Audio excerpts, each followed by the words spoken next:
Hello, GenRight Nation. Thanks everybody for joining me. I'm Tony Pellegrino, and this is Tech Talk. Today is June 4th. We're already into June. Unbelievable. And thanks everybody for joining me. Tech Talk is something that we do live every Wednesday at 5 o'clock Pacific Standard Time over here on YouTube.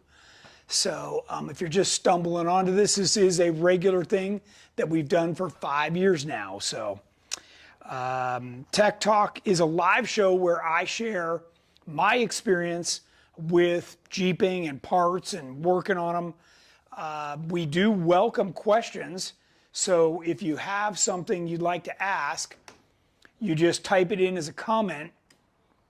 Now, for those of you on YouTube, if you want to ask a comment, you do need to log in to your ID so that it will allow you to ask a question as a comment. Not a big deal. And some people watch it on their TV and other people then ask the questions on their phone, just to give you a heads up on that.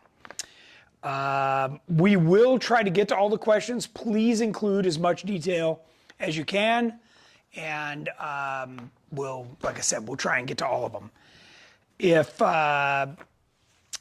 Let's see, I already talked about that. I would ask you to please subscribe to the GenRight channel and turn on your notifications.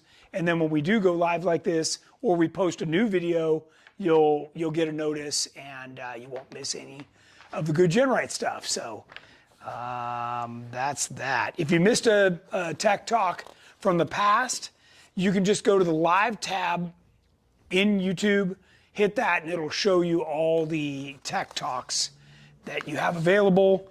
And there's a lot of them. Like I said, we've been doing this for 5 years. So you can go back and watch a ton of them and probably pick up a whole bunch of information. Jen, who we got watching today? All right, let's see. We've got Gary Williams, says he's standing by in Mustang, Oklahoma. Nice. Two Feather Channel says Sonic ain't got no legs. Yeah. Kathy McCavis says almost Tony and Jennings time. Michael Costin says hello from BFE, Nebraska. Let's see, Bob Becker says hello. Shaka says hello from Michigan. Nice. Steve. Adam Vowell says hello from Denver, Colorado. JC Cologne says summer school is now in session. Travers Enslow says hello from Washington. Mark Lawrence says hello, Tony and Jennings. Hi, Mark. Hi. C. Maraz says Christopher Maraz, super excited for the show today. Or Maraz. Hello, GenRight Nation from Bryce Canyon from VB Tom. Nice. Ted Miranda says, what's up, guys? Watching you from the BNG 4x4 garage. Shamrock Adventures. Patrick says, hi, guys. Hey, hi, Patrick. And Laura, yeah. Chris Carey says, hey, GenRight Nation, made it this time. Stephen Nice. Draper says, yo, yo. Albert Gutierrez says, hi from Dana Point, California. Dan Beaver Max Construction says, hey, Tony. John Koperva says hello from Denver. I was thinking about Dan because I didn't see him sign up for our Overland trip we've got coming up in a couple weeks, and I thought it would be perfect for him. So, Dan, if you haven't checked that out, go over and sign up for that. John, Trail Team 7 says, hey, hey, GenRight crew. Heath Basham says hello from Texas. Matt McDonough says, hey, guys, super pumped for another Stage 1 kit install. Let's go Thunder. Yeah, this one you're going to get to see a lot. You're going to get to see a lot. Jeff Lone says, howdy, everyone. Let's see. Oh, Trail Team 7 says, Rockin' Saw in the house. How's Sonic driving, Jennings? I missed last week. Oh. Well, he's not exactly driving yet. Anymore. Jeep Adventures, Callie and Nesser family say hello. Nice. Hi, Callie. Hi, Josh and Kim. Kay Dykstra says hi from Las Vegas. Hi. Nice. Cool.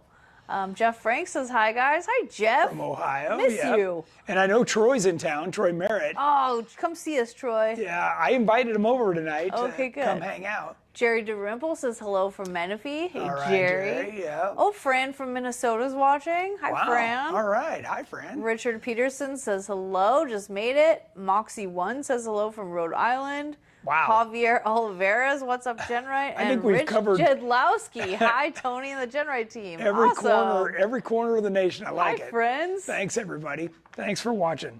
Okay. Today's show, we're actually going to cover a few manufacturers that actually support not only the show, but our products that I love to use, and I want to make sure all you guys know about them. Nick Repinich just said hi from the cabin. Hey, all right. I love So he's the up there cabin. already. I missed the cabin. I'm jealous. Okay, so our featured products, we're going to start out with K&N, and as a lot of you know, they make full intake systems. I installed one recently on Sonic. Unfortunately, it's up in the air, so I can't show you.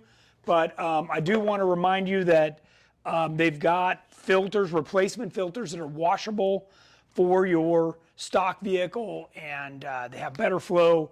They're really a nice product, also American made, and they make them in different styles. You just go on their website and look them up. I use their oil filter too, so great product. And I just want to remind Richard everybody. Jedlowski says, I have a 13 JKU. I'm watching intently. There you go. I There didn't you even go. know that, Rich. Okay, next, Mickey Thompson Tires and Wheels. They're back to their $100 rebate, and this is on a set of 4 tires, and that's the MT, the AT, the Legend. They've got all their MTZ different tires that you can get. So whether it's for your Jeep or your truck, and they're also doing $250 back if you buy tires and wheels, or if you just want to buy wheels like we have here, they've got a whole new selection of wheels. You can get $150 back. So they do not have bead locks, they do have bead looks. So if you're interested in that for your vehicle, not everybody's doing the bead lock thing. And Crawlin TJ asked, do you run filter socks on your K&N filters? I don't. The only reason I don't is we used to do that when we played a lot, like at Pismo or Glamis, and it would keep the big sand off the oil. But in our case, it's not like I'm throwing dirt clods up there. A lot of it is the fine dust, and that thing will make it look clean, but it's actually dirty underneath. So it just kind of depends on what kind of off-roading you're doing, whether that would apply or not. But I have one here. They do make them. They're readily available. So, definitely one of those products I want to talk about. Okay. Comp cams. So about a year ago, I installed this kit on Terramoto, which of course has an LS3 in it. And I did their stage 3. We've got these on the website. There's a stage 1, 2, and 3 from Comp Cams, and that added 95 horsepower. So if you're looking for more power, that's a great option. And I did notice on the Edelbrock side, they've got their bolt-on supercharger for you guys with the V6, the Chrysler V6. And I think that's giving you like an extra 150 horsepower. It's something crazy. So that's available too. Dan wants to know when the high steer for the JL is coming. So I almost had that over here to show today. It from the camera perspective, from what you'll see here today, it looks identical. It's just slightly longer, and the track bar mount is slightly reshaped. It turned out really nice. We're actually going to go with a different knuckle than the Reed for that kit, and we were able to actually get the steering up higher, so using the Rock Jock knuckle. So I'm giving you guys a little teaser there, and but I will have more to show. Actually, it'll probably be on the website by next week. So, okay. Quick question. Yeah. Trail Team 7 asks, I have the same Curry 60 that Jennings has, and the Curry 60 with the 44 outers on the front as well. Would you trust 40s on those axles? I think I think they rate them for 38s because they're not on the bigger bearing set. So, you know, I guess if you were super light on them, but I'm pretty sure Curry's website says 38s. So, but double check that. I could be wrong. Okay, so Edelbrock, the one I was just talking about with the Eaton supercharger, that's a cool product. Of course, you know, they make the cams in the box I just showed you. And R1 Concepts, I want to remind everybody, you know, not only do they make these cool, you know, 6-piston, you know, super fancy brakes, they also make performance brake pads for your Jeep, your truck, your car. You can go on their website and order up. You can get different levels of these performance brake pads. They have some, you know, that are just like a nice replacement. Some are more performance based. Some are like for towing and, you know, other heavy duty applications off road. So R1, great company to check out. They also have rotors as well, which we've got. I put them on Jennings. Here's some of their nice stuff. This is like what I run on Terremoto and Aftershock. Ooh, nice. Yeah, yeah, beautiful product. Rich Jedlowski said he just installed the K&N filter on his Jeep. There you today. go. There you go. And then Vision X, I think our picture here, yes, is Jeff with the shocker bar. Well, that's a cool picture. It's that shocker bar is designed to shoot the light under the dust. And I just put one on Terremoto. Some of you might have seen it either at HDR or you saw pictures from HDR, but I have that too. And then I added the CR7s on either side. And these are the ones with that little center section that's changeable. So you can do amber, selective yellow, or clear. And these things are bright. A few weeks ago, Jennings and I were going up 395 in the middle of the night. And when you turned these on, it was amazing. You could see miles ahead. And, you know, you could turn the headlights off and it didn't even look like anything happened. Like, they're just so overpowering. And these are small. If you haven't seen them, I think they're like 4.5-inch diameter. So definitely a good product. These are new. They were released at SEMA. Something worth checking out. And we do have them on our website. Michael Costin asked, does R1 have drop-in style pads? They do. They do. And I think we had one more. Oh, we're on our stage 1. Okay. So Sonic. now we're going to talk about our stage 1. So I've been very anxious to get this underway. Now that we're done, we needed Sonic out at our Sand Hollow event and then at HDR. Now we're ready to put our stage 1 on it. I'm excited about this because it is a great option for anybody who's got a JK and wants a better suspension than what's currently available. This is really the solution, and we've got it laid out here on the ground. I don't know if you've panned out to show them that yet. Not yet. Okay, so let's start back here. It starts with our gas tank. And we've been asked several times now, like, hey, Tony, I want to do the stage 1, but I want to do it in stages. And my answer is get the gas tank out of the middle, put it in the back, right? It comes with its own skid plate. The gas tank is 5 gallons larger than your stock. So now you've got 25 gallons stored down low in the back and beautiful, right? With its own skid plate. 7 gallons, isn't it? What's I that? think I have 18-gallon tank So, stock. yeah, well, you did because yours was smashed. So Jennings had we're going to get into that in a minute because just getting hers apart was a major task. The next thing you would want to do if you're trying to break it up is the steering. So the steering is going to include 2 reed knuckles. Careful, I guess we can turn now. It's going to include 2 reed knuckles, chromoly, tie rod, drag link, and track bar with the track bar mounts. So you got the knuckles, you get the entire high steer system. Now, she's already got that on her axles. So that's one thing less that I've got to do over there. And we're going to talk about that more in a minute. But what I was after was, if you want to break up the cost of doing stage one, you do the tank first, then you do the steering, okay? So that'll help you kind of digest it a little bit more. One of the cool things about this kit is these are the exact same cross members in Terremoto.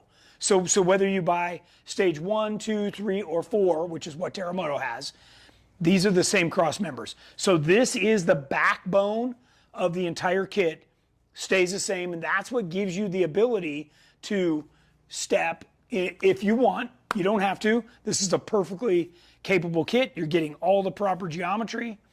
You're getting, so these are pre-welded subassemblies, super awesome. Pre-welded control arms. You get the real Johnny joints. You get grade 8 hardware. I've got some sitting here. So you get all the grade 8 washers, bolt, unitorque nuts. These are the kind that once they go on, they do not come off by themselves. You get that, the whole thing is done that way. You get a special mount up front, which goes, by the way, this is all boxed in, right? It's really nice piece of work. And that goes on the front, I'm gonna stand on this side, the front link right here. Okay, so this slips on, and that's gonna be your front link mount for over here on this, what we call an ear on the differential, okay? So because she got a Curry front axle, she already had the Johnny joint pressed in here, which is cool. We're gonna cut this one off because it's a 3-link, and we're gonna make this whole thing work really nice. Jerome says my JKU tank is 22.5 gallons. Oh, but here's a secret, Jerome. Yeah. Sonic is not a Rubicon. Oh, Never yeah. has been. It's not. And it was incredibly bashed. So I gotta, this is one of those things that like bugs the crap out of me, is wherever she took her Jeep, and she took it to a bunch of different places, right? So she beat the daylights out of it, right? This is through the progression of her, building it up. I think she had only gone wheeling 6 times and went to the Rubicon. Well, she completely butchered the bottom of this thing. Every single thing was bashed, like to the point where I even had trouble getting the bolts off, okay? And then what she did was everywhere she took it, they just bolted on more skid plates over all the bash stuff. So they didn't even take off that stuff. They just kept adding crap. I do not like that. Do not do that. Weight a fair bit. It seals heat in, adds weight. It's just bad, bad, bad. Okay, so we spent an entire day. Let's spin around to this side now, because the Jeep is here and it's gutted. So everybody, one of their first questions is, Tony, can I do this myself? Tony, how long will it take? Okay, so here's the answer. It took us a day to gut this thing. Okay, so get the axles out, get the brake lines all tied up, get everything taken off of it, okay? The suspension, right? So, and by the way, if anybody wants a metal cloak suspension, call me. I'm selling it for $500. Anyways, we get it all out of here. Then, that was day 1. Day 2, we spent cutting the brackets off, right? So what you do is you cut all the brackets off, you grind them down till they're nice and flush. You don't overgrind. You do not want to dig into the frame. You can just move that or ditch it. Yeah. So yeah, you don't want to gouge the frame in any way. Okay, your frame's only 1/8 inch thick, and you don't want to put a weak spot in your frame. So actually, let's talk about this side, right? So you can see here where we took off the bracket, we just went right to the frame so that it's clean, because we have new mounts that are going to go here for the rear double triangulated 4-link. And I took out a cross member right here, which is this guy, which, by the way, was full of dirt. And I mean full, like this thing just dumped. So yeah, there's a cross member that goes here, and there's an identical one that goes right here that we took out on both, okay? So you get rid of this, just cheesy stuff, and we're gonna replace it with good stuff. We do leave this one that holds the factory springs, right? So, because remember, the idea behind this kit is you keep your existing axles. When you want to go stage 4, you're replacing everything, right? You're getting new Curries, coilovers, like you're doing the whole thing. This is stage 1. So we're trying to make it as affordable as possible. You keep the springs that you have, right? So basically, whatever your current lift is, you're gonna keep that part of it. You're gonna keep the shocks, right? Twist over shocks. Can't? Or can you see the shocks? Yeah. Okay. Keep the shocks. We left them in all the way around, and your springs. So that makes the installation a lot easier. Now on the rear axle, we're going to install a bridge because we're doing a double triangulated, and this has the, you know, obviously we upgraded to a Curry 60, but it's otherwise it's identical spec to a 44. So they've got some upgraded brackets and stuff put on that. So this is perfect, right? Because now they're more heavy duty. And the whole thing was designed, the stage 1 was designed around the factory brackets with the addition of a bridge over the top. So I'm going to take ours modified. I am going to lop off this track bar mount. We're not going to need that anymore. And but we're going to leave the spring mounts and the bump pads. And in the front, we're going to take off the one and the track bar mount there. And then the front will be ready to go and get installed. And that already has heavy duty brackets on it too. So Couple that's questions. Nice. Sure. Jeep TJ6 says, I noticed Tony said the real Johnny joints. Are Yes. there fake ones out there being passed off as real? Well, okay, so there are a lot. Just it's the same problem I have in the industry. There's a lot of copycats to GenRight. So Curry, which is now Rock Jock, but John Curry is Rock Jock, is the originator of the Johnny joint. And since then, everybody's tried to copy that. This particular joint, let me grab one. What's nice about it is that it's forged. So this is really good grain structure. It's small. It's as small as you can get it. They figured out the right durometer of the urethane side, and it's greasable and rebuildable. You know, you pop out the snap ring and you can rebuild it. This has a great range of motion, and we do the 1.25 inch shanks. This is as big as you can get, so that when you do land on the control arm, it doesn't, you know, if you build a beefy control arm, but this is thin, then it just bends here. So we try and match all of that together, and they come with these nice little sleeves to keep the threads nice. So they're well made, they're plated, so they're not gonna, you know, rust and get all crummy. Super nice product. So Bobby Cleveland says, I have a truss on the front Dana 44. Will it need to be modified for the front upper elite control arm? So that depends. Typically, this piece is still there, right? So what they do is they probably just move it up a little bit above the truss, but you're going to be using this mount. You won't be using this one at all. We're gonna cut that off, okay? Okay, Robert Fisher says 2015 JK. Any steering box updates? Weren't you testing a new box? So I am testing a new box. It's I think it's in the other room. But yeah, I'm testing a new box that is I'm making for both the JK and the JL. I love it, so I just got to get it into production and available to you guys. So just sit tight. Got juggling a lot of things right now. So Okay, Jeff Lone said, so the only axle modification is the bridge on the rear axle? and get rid of the track bar mount. Yeah. Yeah. Okay. Nick asked, what tire size will Jennings end up with after this install? She's going to stay on 37s. So what we do is with the stage 1, if you want to keep the factory configuration of axles, right, which is with, you know, bolt pattern, which means bearing size, everything, you're limited to a 37-inch tire. And that's plenty, because she's now going to get a flat belly, which raises, we say it's 3 inches, but I actually measured it. Look at her. I don't know if they can see this or not, this cross member.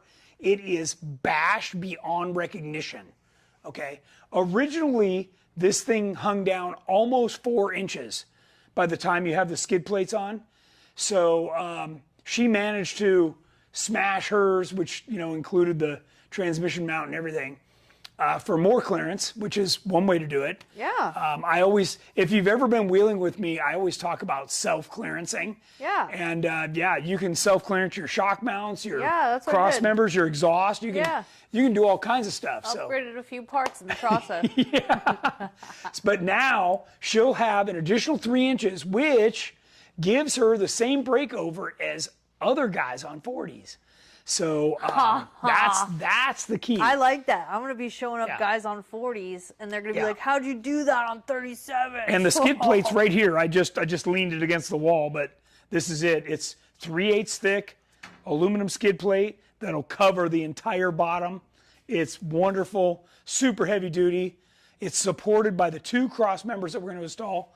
So tomorrow we're going to cut out this one, and then we'll install both cross members. By the way, they locate on these holes, so it's super easy to put it in. You know, you can't mess it up. I can't make it any easier. Let me. No, I can't do it because we still got to get rid of that one. But it locates on this hole right here on the front, and we've got extra backing plates and everything that go in there to reinforce the frame itself, and it gives you more weld surface. And we've well thought this thing through, and you know, Terremoto's been out there for 12, almost 13 years now, just pounding. You know, we're talking tens of thousands of miles off-road, you know, like race level off-roading in Terremoto with these exact same parts. So Adam Vowell says, real life testimony, 2017 JKU Stage 4, just got back from Moab yesterday, and the Jeep drove amazing. Blew my mind how capable it is now. Ultimate suspension. There you go. And I think, to me, that's one of the great testimonials, because you can wheel all week, right? And then you hop on the road and drive home, and the Jeep drives just fine. Most kits, when you wheel all week, when you get back on the road, the steering wheel's crooked, the thing's all clapped out, you know, you're getting death wobble. And, you know, I have another friend of mine that went to Moab from South Carolina. First day he got there, his aftermarket steering broke. You know, it's that big, thick, nasty stuff, just sheared right off on the first rock. And he's like, what the heck, man? Like, it's way bigger than my stock stuff was, and my stock stuff never just snapped in half. Like, I agree. There's so many scam parts out there. You guys just really need to be paying attention. And actually, if you're watching this show, you're already paying attention. So just save your money and do the right thing. Well, Sonic usually needs an alignment and a part or two before I can drive home from Moab. I mean, you've busted the rear track bar off. You've messed up the front. I mean, I rolled it. This poor thing has been through the ringer. So we're going to fix all that. Sorry, Sonic. And by the way, I expect to have this thing done, you know, this weekend. So this is going fast. That's part of what I want to impress upon everybody. And although we have a lift, I put it in the lift to show you guys. If you look down on the floor, there's jack stands. So some of the work is actually easier to do on the jack stands. So yeah, it just depends on what you're doing. We're using, you know, standard, you know, angle grinders to. So what I did was I got my big Sawzall, and I just went through here and just sawed stuff off. And then we come back in and we carefully grind this down so that we don't mar the frame. Here, you can see this. Can you zoom in on that? I just sawed it off. You know, you got to move all this stuff out of the way so you don't, you know, nick a brake line or a fuel line. That's the last thing you want to do. And then we just come in and grind that down with a, you know, angle grinder. And it doesn't take long. You're going to want good ear protection. You're going to want safety glasses, obviously. And when you go to buy Sawzall blades, make sure you get one like this. This is bi-metal. It's the super thick one, and made in USA, okay? Today I was using Lennox. Milwaukee is, I'm pretty sure, the same thing. But you've got to have good blades. And these are long enough that when I go up in here, I can get the whole thing off with the one pass. Okay, and that's important because, you know, just like these, I'm going to come up here and just saw this entire thing off. Now we're going to, by the way, you got to support the transmission. We have a little stand right here that we bring in to support this when we cut this out. And then we'll put the new one in, and then it'll be back on that. But make sure if you don't buy, these are, this whole pack was like $30. But if you buy the cheaper ones, you're going to use 5 times as many. So just like suspension Jeep parts, you may get the cheaper one, but you're going to buy it over and over and over again. So learn your lesson. Crawlin TJ asked, will you be doing the front upper link 3-link bracket for Curry 60s that welds to the diff cover on Sonic? No, we're gonna leave this factory ear. This is what we do. The other one, because it's got the laid back cover and it allows us to move this further back and it gives us more up travel. That's a stage 4 thing. And the reason we do that is because up in the front, I know Jennings can't get back here, but when the front axle goes up, you've got radiator hoses, you got all kinds of stuff happening up there. And in stage 4, we're able to maximize all that stuff. Stage 1, you're basically going to get the same suspension lift and, you know, dampening control that you've got right now. What we're fixing is the geometry, right? So now you're going to have double triangulated 4-link rear, 3-link front, bind free, everything's bind free, and that's going to make a huge difference. Then you're getting the flat belly because you move the gas tank to the back, and so you get more ground clearance and bind free, and the thing's just amazing. Like that's, then stage 2 would be to go to coilovers, stage 3 would be to go to bigger axles, and then stage 4 is when you commit to do it all, and you can do a 36-gallon gas tank in the back. So, but that's way more money, I get it.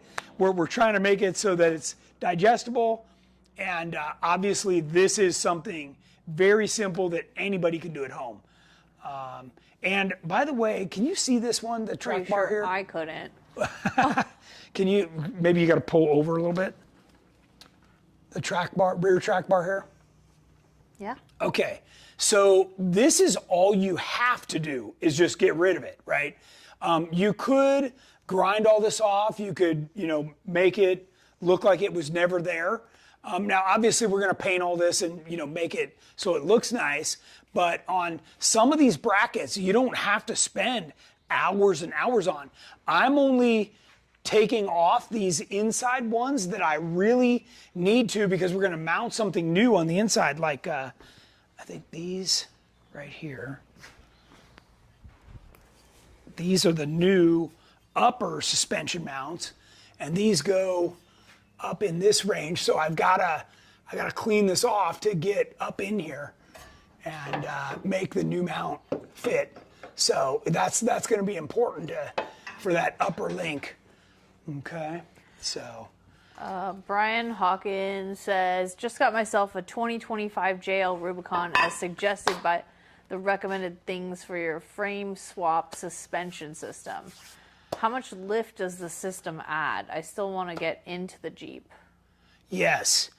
So that's a great question. Yeah, I think he's talking about our EXS. Yeah. So the EXS is the evolution of the Elite. So we as a company, myself, right, I'm the one that sets the standard for everything here.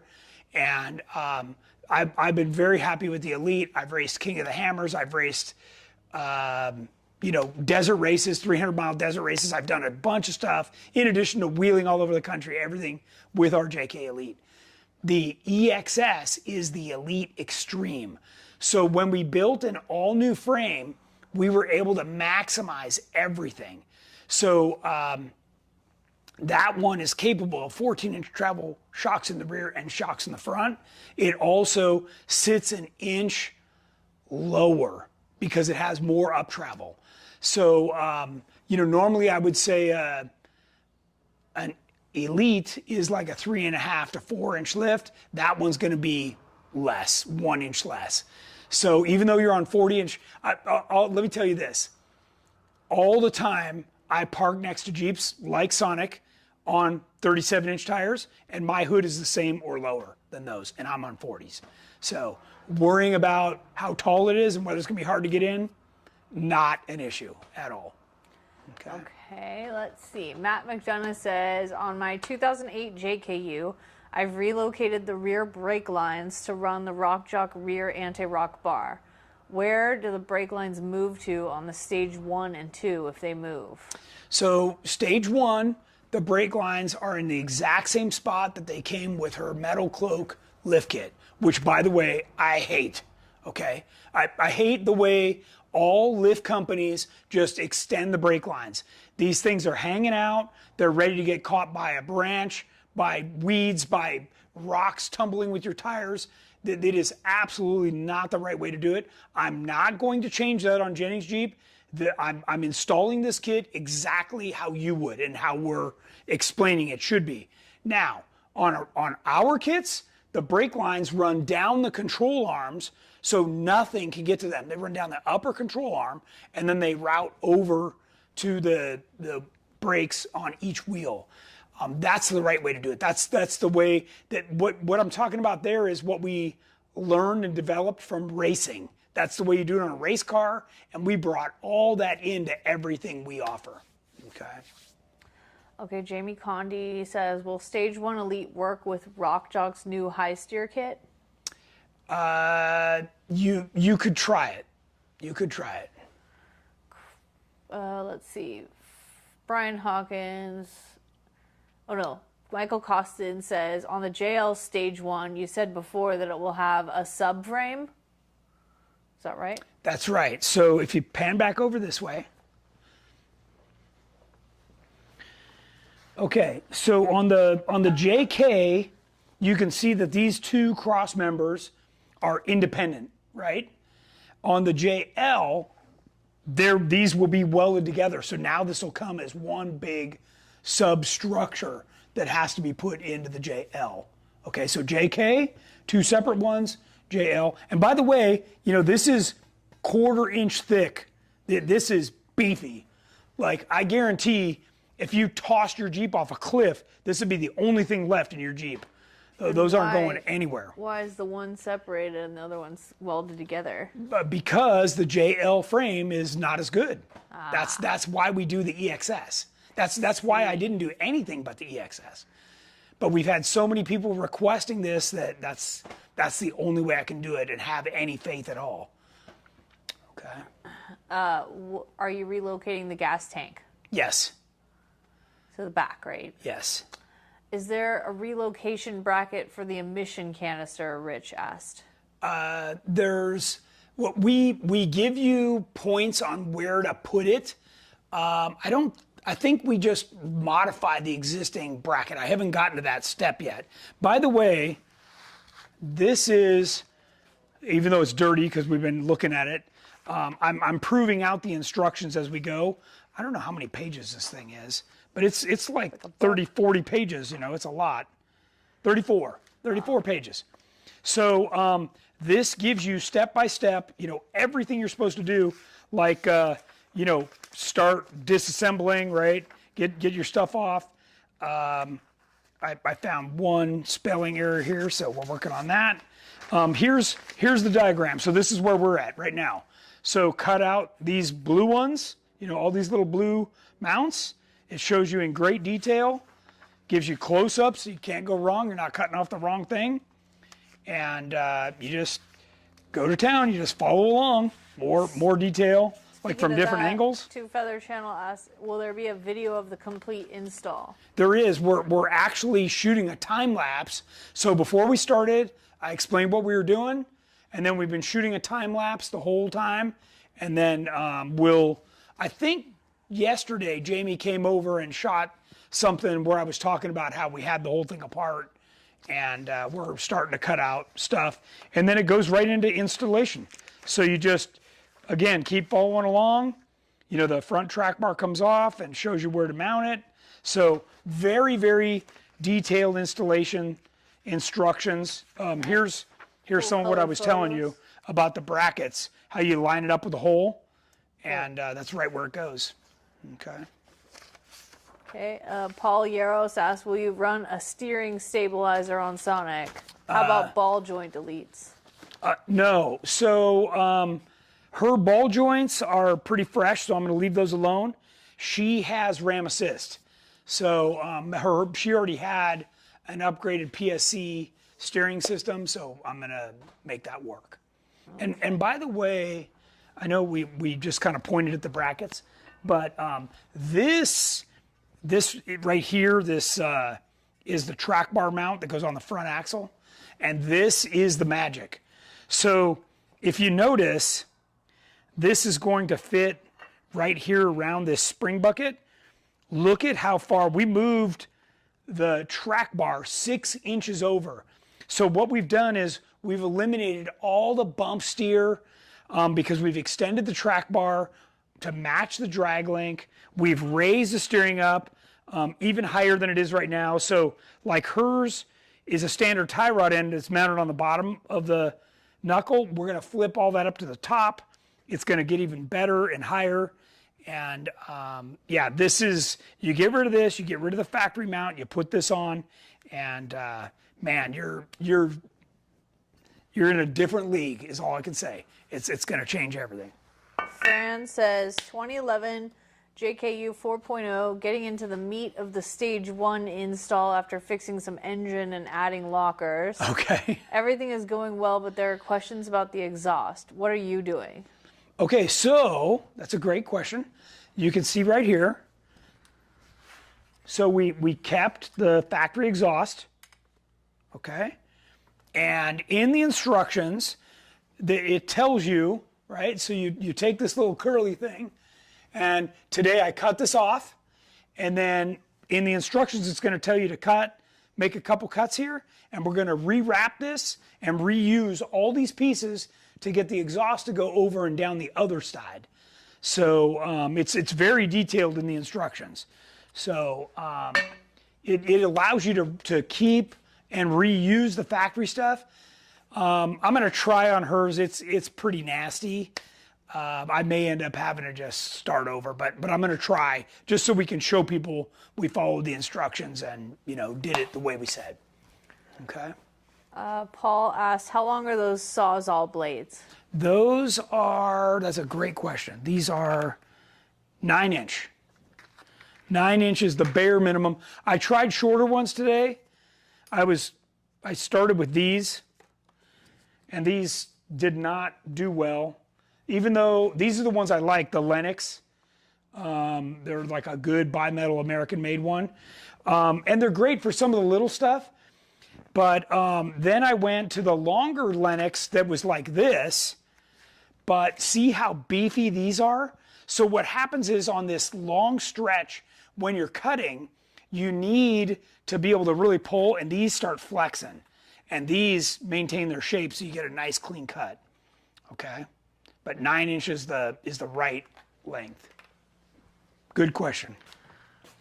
Jeremiah says, I have so many questions, I'm going to just have to drive up and talk to you guys. Well, we don't always have one like this, what we're working on. Sure, drive on up. Yeah, we've used, today we were using our DeWalt, and we had a grinding disc on here. Now there's a flap wheel on here to do some of the finer cleanup stuff like you can see here. And all this is supposed to be tucked up. We made it all loose so we could work around everything without damaging it. Jason Ellison asked, if doing stage 1 on a 2-door, can the rear be stretched? And if so, how far? Yes, it can. So we make, for the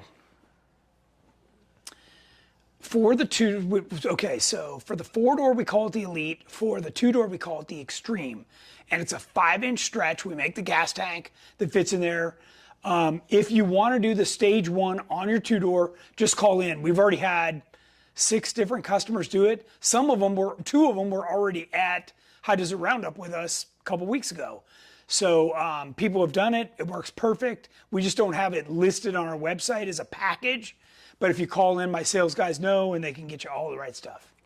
Okay. Stephen Waterman asked, does this work on the diesel with 70 wide axles? Okay, so the diesel is the JL, right? Yeah. So the problem with the diesel is, I don't know if you've looked underneath, but it is emissions everywhere. So you can't just move the gas tank because that's where the whole DEF tank and everything is in the back. So unless you're willing to start doing some very questionable, illegal stuff and deleting things, then you're stuck with whatever you got, unfortunately. Trail Team 7, what springs and size spring and shocks for Sonic? So this was a 3.5-inch Metal Cloak game changer. And Jennings, I know that Metal Cloak gives you a Fox shock option. She chose the Bilstein 5100s, which is what we originally had. You put them on. Well, I don't know, but it's what Shane originally had on his stage 1. But you and I had the Fox. We mobbed this thing to Grand Canyon. Yep. Like back in whatever month that was. I don't even April. And I thought the spring and shock combination was good. So now if we just get the suspension working better, when you don't realize it, but when you have a track bar in the rear, you get a lot of this instead of just letting the rear end move. On a double triangulated, there's no change in the suspension. So you just don't realize how much that's happening in your vehicle. Not only what we call the swing set effect, but the geometry change. And this is going to fix all that, front and rear. So Abel Darian said, I just purchased my JK Cage V2 and I can't wait to get it installed. Nice. Yeah. Nicholas Baldwin asked, what are you doing for a rear sway bar? Factory doesn't work with the rear tank, does it? No, it doesn't. So you have to go to like a Curry anti-rock, a Rock Jock anti-rock. Yeah. So she's already got one in the front, so we'll just put a matching one in the back. I think we eliminated the front sway bar altogether on Shane's. So we'll just see how this goes as we're building it up. Brian Hawkins said, thank you for the answer. You explained everything I needed to know. Future customer earned. Nice. Robert Fisher said, do you 100% need to get rid of the track bar mount on the axle side? I have a set of Dynatrac 1 tons for the JK, and that sucker's really integrated into the coil bucket, ram mount, etc. Yeah. It's unfortunately you do, because we're lengthening everything, and it's what we're trying to do is eliminate bump steer, right? So you're going to get a longer range of travel in the suspension. And you want to be able to use all that without having to chase it with the steering wheel. So here's the thing. You could attempt to leave whatever steering you have on there, but it's not going to perform like we made the kit to perform. So that's totally up to you. You're still going to correct all the geometry, with the 3-link and the 4-link. You're just not going to get the benefits of the steering stuff. Okay. KS Durham said, hey, Tony had to step out from dinner to drop in on the JKU Stage 1 Elite Tech Talk, even while vacationing with family on Topsail Island, North Carolina. Nice. Let's see. CHB says, will the new Stage 1 JL high steer kit work with factory steering box, and will it work with the factory Rubicon suspension? It will, yes, on both. Yes, on both. Okay. Chosen Rosen asked, on Dana 44s, what are the benefits of going with Stage 2 and coilovers? I see the larger gas tank is available over Stage 1, but what performance benefits does Stage 2 give? Thank you. Okay, great question. So I want you to focus on this. Look at, hang on, maybe I got a tape measure right here.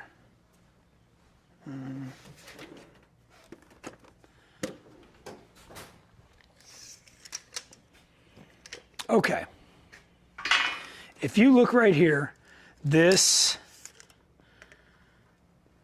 spring is a little more than 16 inches to the center of your tire, okay? Now, most of you, to get a 37 on, have done an offset wheel, which is going to extend that to probably something like 18 or 20, okay? Like I think Jennings is 20 right now because she's got a very offset wheel.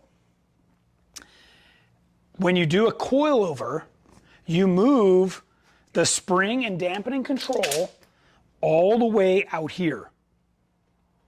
Okay, so you've just taken away about a foot. Okay, and what that does is it really makes the vehicle feel stable. These are mounted so far inboard.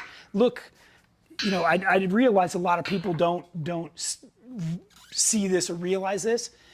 Your springs are inside the frame. Okay, you don't even have the benefit of being under the frame. They're inside the frame.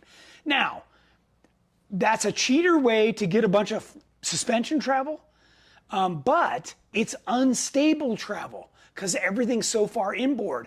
And I don't want you to say, well, Tony, all that stuff's outboard on the front. Well, don't get faked out. The rear is what does all the work. When you go to climb something, when you go around a corner, it's all pivoting on the rear. And this is what I'm always trying to impress upon people. It's why I put so much emphasis on a rear sway bar, you know, getting everything mounted outboard. Where it connects to the axle is huge in terms of the stability of the vehicle. And I know that doesn't get enough attention when we're talking to people about moving things out, but it really makes a difference. And, so what you're saying is it wasn't my fault that I rolled the Jeep. Well, plenty of people roll their Jeep. Happen. Plenty of people roll their Jeep. But that's really the benefit to going to, not only that, okay, so keep in mind, you know, this is a, I think it's 1 5/8 or maybe it's even a 2-inch diameter. It's a 2-inch. Shock, right? Let's check. Yeah, 2-inch, okay. So, but when you go to a 2-inch coilover, it's so much higher quality shock, right? And then you put the spring on top of the shock, so now everything's working in perfect form, right? It's direct, and versus a separate spring and a shock fighting each other, right? You've now got it, and you can add a dual rate, a true dual rate. So if you are carrying a lot of load, you can put a heavier spring on the bottom, a lighter spring on the top for your ride. We've got all this stuff figured out. I already, when you call in, we just ask you, are you running a spare tire, hard doors, hard top, carrying a bunch of stuff? Yes, okay, check, you get this. If you're not carrying all that stuff, check, you get a different setup. And we've got that all dialed for you. So, yeah, I know it's hard to understand. This is like needing glasses, but you don't realize it. This is why I invite you guys to go for a ride with us every single time we're out. Because you don't even have to go 100 feet in one of my Jeeps before you go, oh man, this feels totally different. And if you think that you'll notice, load your wife in there. She'll notice right away because your Jeep to her feels sketchy. And you're going to take all that fear right away from her, and she's going to love it. True. I mean, that's how Jennings was never even scared when we were like totally leaned over. I'm like, aren't you scared? She's like, no, feels good. In my own Jeep, I'm terrified. Let's see. Shaka asked, will the JL fit the JT? Well, the front would, but not the rear. So we're a ways out on everything. I mean, we've got JT bumpers, fenders, you know, all that stuff, rockers, but the rest of it is, unless guys are calling in and saying, I've got my credit card burning a hole in my pocket and put my name on the list, then we're not working on it. We have that situation on 40 different products right now, and those are all my hot ones right now, I'll be honest. Okay. Troy Merritt, what is involved with moving the tank and skid? On a JK? Yeah. So there's a little depression right here in the floor where they store some stuff from the inside. We're going to cut that out. It comes with a brand new plate that you drop in right there, and then you just put your tank right in here. It bolts right in. So it's very easy. There's fender actually, channels there's that- already existing holes that it bolts to. It's Thanks. like super simple. Nick's Adventures. Will the JL kit work with the factory Rubicon axles with the FAD? FAD. Yes. What's the FAD? That's the mechanism. Remember I was telling you it's a two-piece axle? That is, when you shift into four-wheel drive, it moves this little, it's like the YJ had. It moves a little gear over and locks up that one side. Okay. I can't remember what it stands for, but it's a two-piece front axle. VB Tom, are you going to go with the high steer? On this one? Yeah. Yes. Yeah. This'll have the full shooting match on it. Yep. Just like we'd sell it to you guys. By the way, if you haven't figured it out by watching Tech Talk, I'm a huge believer in only running what we sell. Okay. Because if it's not good enough for me, how is it possibly going to be good enough for you? What's that? Just means like the steering sits up higher? Up higher. Yeah.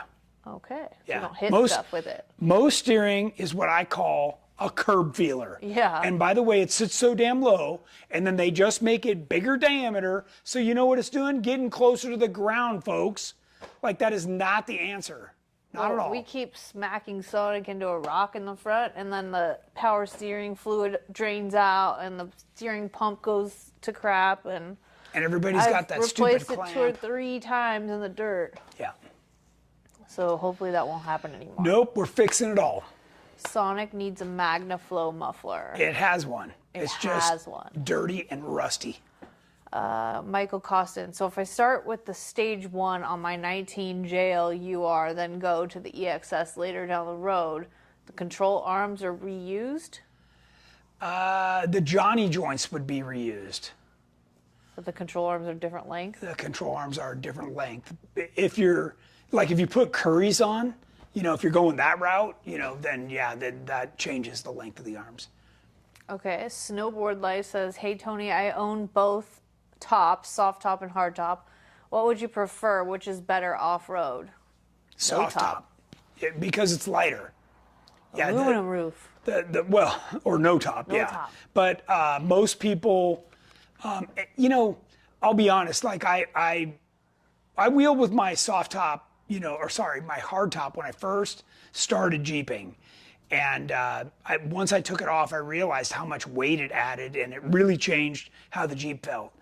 All these things that I'm talking about to you tonight, about moving the spring and dampening control outboard, this all offsets how top heavy your vehicle feels and unstable.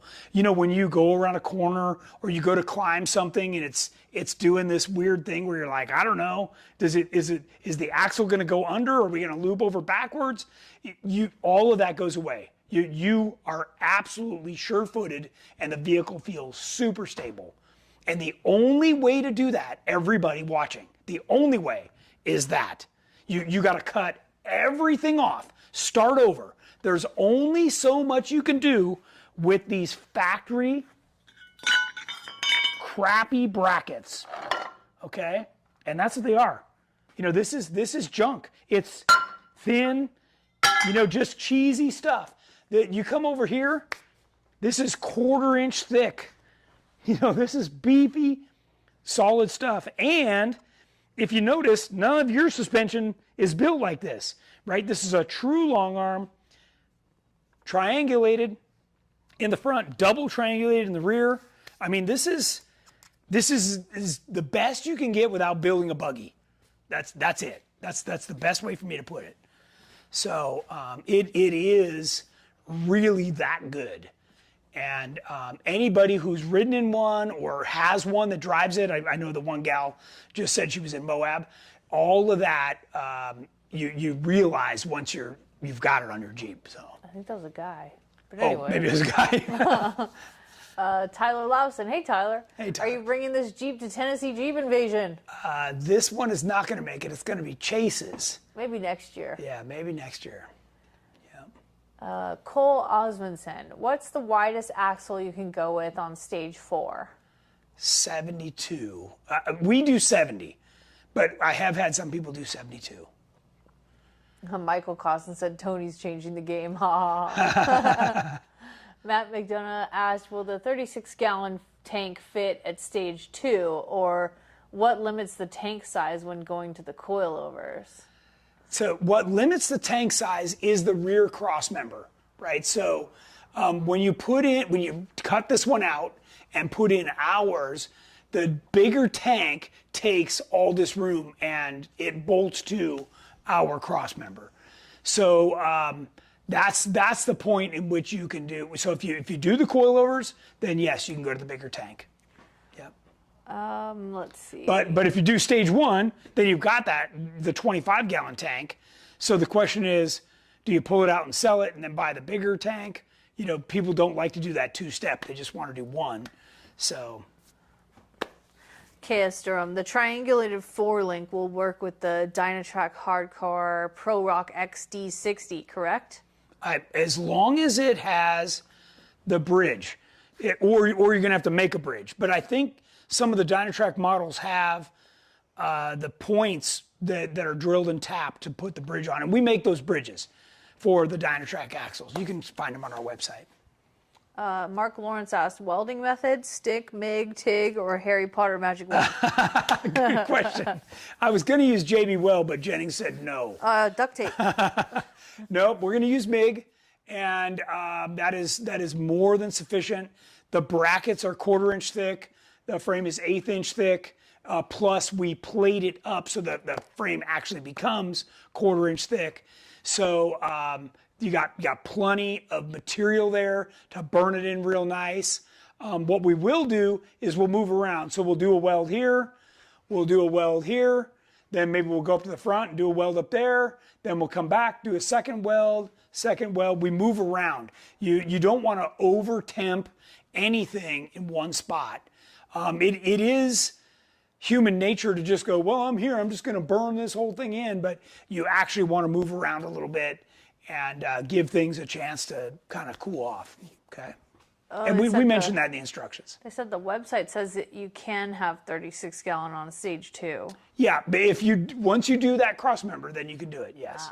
Yeah. Snowboard life. For my JKU, is it worth buying an exhaust system when you drive a 3.6 engine to make it sound better off-road, or just wait for the engine swap to get to the exhaust system? I mean, Jennings, has an aftermarket exhaust that she loves. It sounds cool. And people always come over and are like, did you put a V8? Yeah. So I giggle. I still have the 3.6 in mine. We had to change the exhaust for the EXS, and it's got a similar muffler like Jennings has from MagnaFlow. And people all the time tell me how great it sounds. So I like it's personal preference. It really is. But do you need it? Is it putting money in the right spot? Probably not. She had $5,400 plus labor into her Metal Cloak Game Changer kit.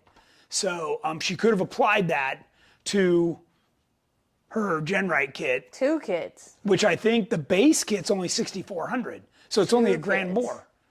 So 2 installs, two kits. Right. So both got killed quickly. Didn't I just mention this earlier? How people, they want to do it once, twice because they're trying to do the cheaper solution, but in the end they spent all the money and they could have had GenRight. Yep. So. And by the way, when you take off whatever you have, you can sell it. Like don't start cutting it up and messing it up. Like just sell it. Gavin asked for the JL kit and those stuck with the eTorque battery underneath. How will the 4-link work? Not compatible? We move it. Yeah, we've already done it. So we have a relocation kit for it. Okay, Derek Wall has to be done here. Asked, can you buy just the frame link mounts and skid plate? About to start a full gut with LS swap and rewire in the JKU. Stock wiring sucks. Yeah, it does. You won't find it in mine. Yes, you can buy every piece of the JK Elite kit right now on our website. Just go to the suspension section and you'll see it all. Okay. Richard Peterson, front axle disconnect. On yours? I have the Curry anti-rocks. Oh, axle disconnect? Yeah, she's... No, not on this. She actually upgraded the Curry 44, which is a high pinion, which, Yeah. by the way, most people don't realize that's a high pinion axle. So now her front drive shaft's way up. It's almost impossible to hit with our suspension because it follows the link. It's above the link, so the link is there to protect the drive shaft. And in the rear, the drive shaft tucks way up and is protected. So keep in mind, the links come in like this, so that if you land on anything, it just slides down the links. Everybody else's suspension, all the links sit right here. They're outboard. Ours are tucked up level with the bottom. All these mounts, in case you didn't notice that, look at all these mounts. When these Johnny joints go in, they're level with the ground. Same in the rear. So the entire suspension, there's nothing hanging down. And that's the key, guys. I don't know if you've ever looked underneath your Jeep like this one. It's bashed. And none of that will exist. There'll be nothing to hit. And if she hits anything, it'll just slide right off. And if it's not, you're not wheeling hard enough. Spoken from a girl. I did not say that. Jason Carver asks, when installing the Stage 1 kit, will you be pushing the front axle forward? It goes forward just a little, but we can't go too far because you've got the spring location is already set, spring and shock, up here. So because we're removing the track bar, we do shift it about, I want to say 3/4 of an inch forward.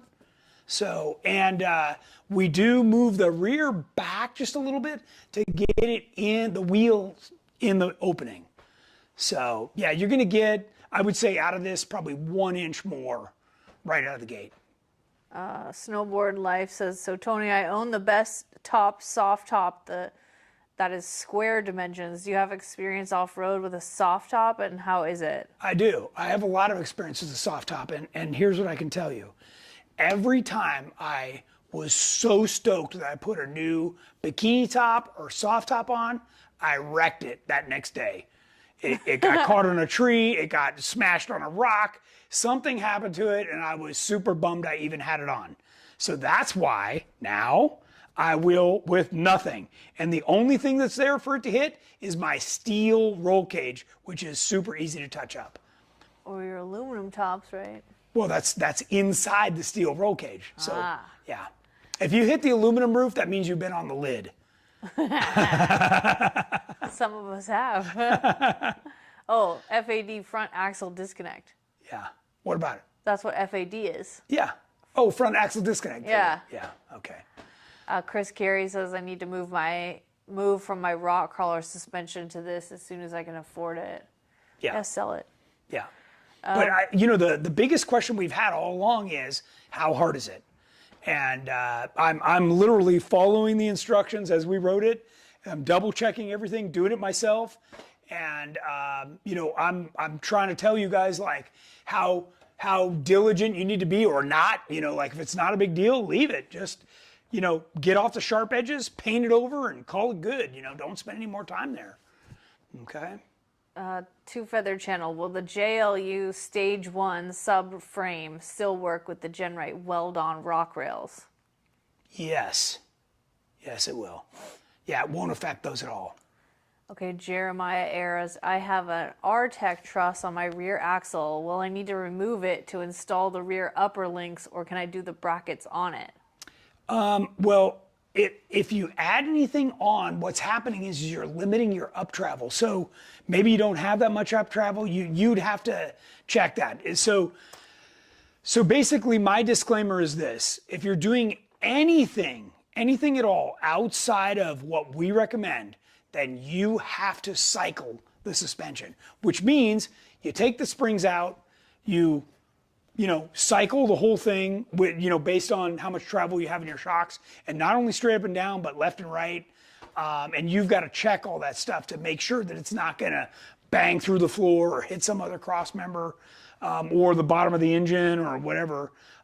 Those are all things that you've got to be mindful of if you're running anything different than what we're telling you it works with.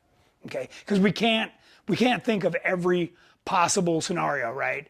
Like people have already said, I got Dynatrack this, we're running a Curry, you got a stock axle. Next thing I know, the guy wants a Sterling or a 14 bolt. I mean, like there's just so many combinations of things and where people put things, mounts on their axles and stuff that, you need to stick to as close as you can to what we're doing. Okay. Okay, we're all caught up. We are? Wow, we're past time. Awesome, that went quick. Okay, well, thanks everybody. By the next time you see this, it'll be done and driving around. So we're pretty excited about that. We'll paint up the control arms and everything tomorrow, and we'll be back next Wednesday. I think, we'll be talking about this and more. I've got more stuff that I want to talk to you guys about. So, and I'll probably have the JL steering done by then that I'm gonna be able to show you. So tune in then. Till then, have a great time, and we'll see you next week.